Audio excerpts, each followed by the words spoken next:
Salam damai dan sejahtera untuk Bapak, Ibu, dan Saudara yang terkasih di dalam Kristus. Hari ini kita melanjutkan pembacaan firman Tuhan.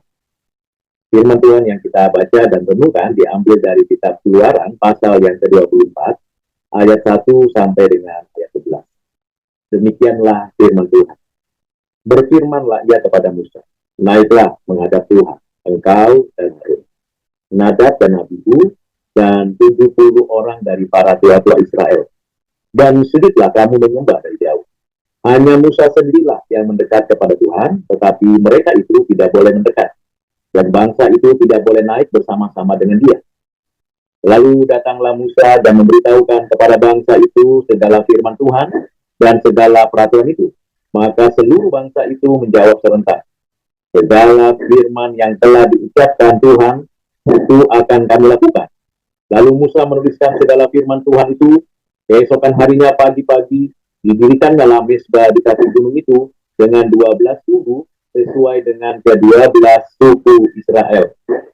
Kemudian disuruhnyalah orang-orang muda dari bangsa Israel, maka mereka mempersembahkan korban bakaran dan menyembelih lembu-lembu jantan sebagai korban keselamatan kepada Tuhan. Sesudah itu Musa mengambil sebagian dari darah itu, lalu ditaruhnya ke dalam pasu, sebagian lagi dari darah itu disiramkannya pada mezbah itu. Diambilnyalah kitab perjanjian itu, lalu dibacakannya dengan didengarkan oleh bangsa itu, dan mereka berkata, segala firman Tuhan akan kami lakukan dan kami dengarkan. Kemudian Musa mengambil darah itu dan menyiramkannya kepada bangsa itu, serta berkata, inilah darah perjanjian yang diadakan Tuhan dengan kamu berdasarkan segala firman ini. Dan naiklah Musa dengan Harun, Nadab dan Abihu, dan 70 orang dari para tua-tua Israel.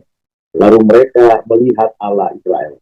Kakinya berjejak pada sesuatu yang buatannya seperti lantai dari batu nilam, dan yang terangnya seperti langit yang cerah. Tetapi kepada pemuka-pemuka orang Israel itu, tidaklah diulurkannya tangannya. Mereka memandang Allah, lalu makan dan minum.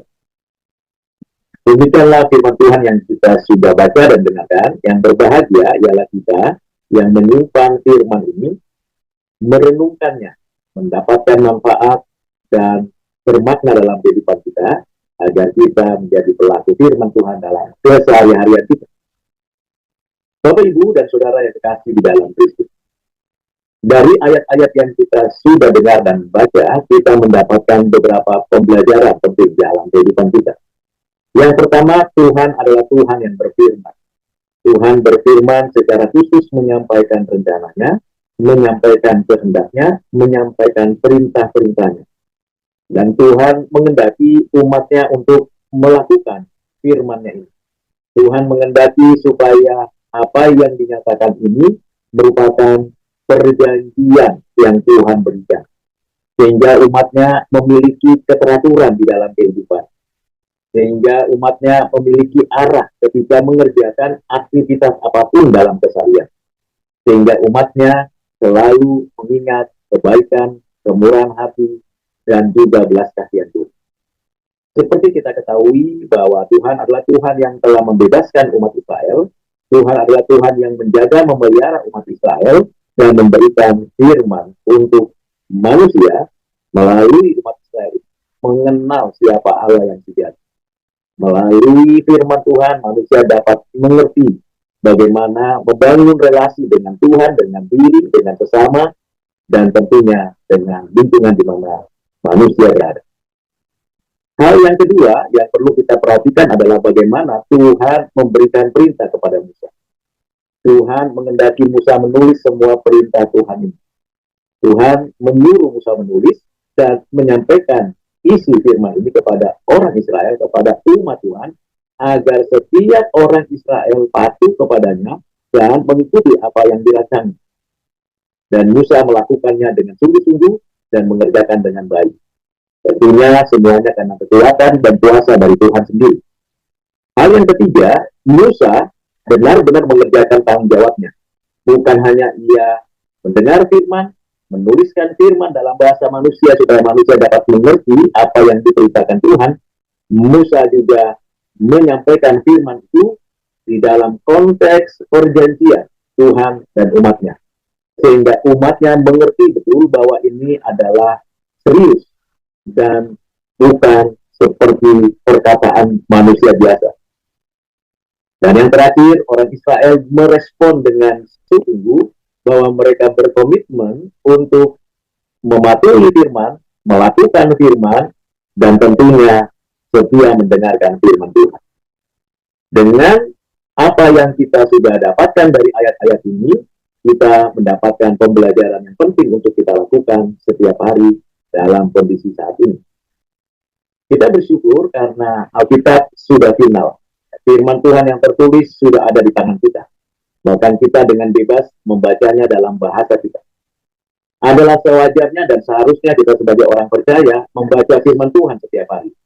Kita membacanya dengan penuh kesungguhan, seraya mengingat bahwa Tuhan sedang berbicara kepada kita. Dan ketika kita mendengarkan firman Tuhan, ketika kita mempelajari firman Tuhan, kita penuh hati untuk sungguh-sungguh penuh kehormatan. Kita tidak sembarangan, kita tidak sesuka hati membaca firman Tuhan. Yang kedua adalah, sebagai seorang percaya, kita bukan hanya menjadi pendengar firman, bukan hanya sekedar berkomitmen mau menjadi pelaku firman, tetapi kita melakukannya dengan sungguh-sungguh dalam keseharian kita. Tentunya kita akan mengalami proses untuk bisa menjadi pelaku firman dengan sungguh-sungguh. Ada kalanya kita malas, ada kalanya kita tidak mau untuk menjadi pelaku firman Tuhan. Karena kita beralasan bahwa ini tidak mungkin kita lakukan. Misalnya, mengampuni sesama, memberikan pemberian baik kepada orang lain, atau menolong orang yang mengalami kesusahan, atau bermanfaat untuk bangsa, bermanfaat untuk orang-orang yang mengalami penindasan atau kesulitan. Tetapi sesungguhnya kita harus sadari, ketika kita menjadi pelaku firman, selalu ingat, mintalah kepada Tuhan kuasa, kekuatan, dan juga hikmat.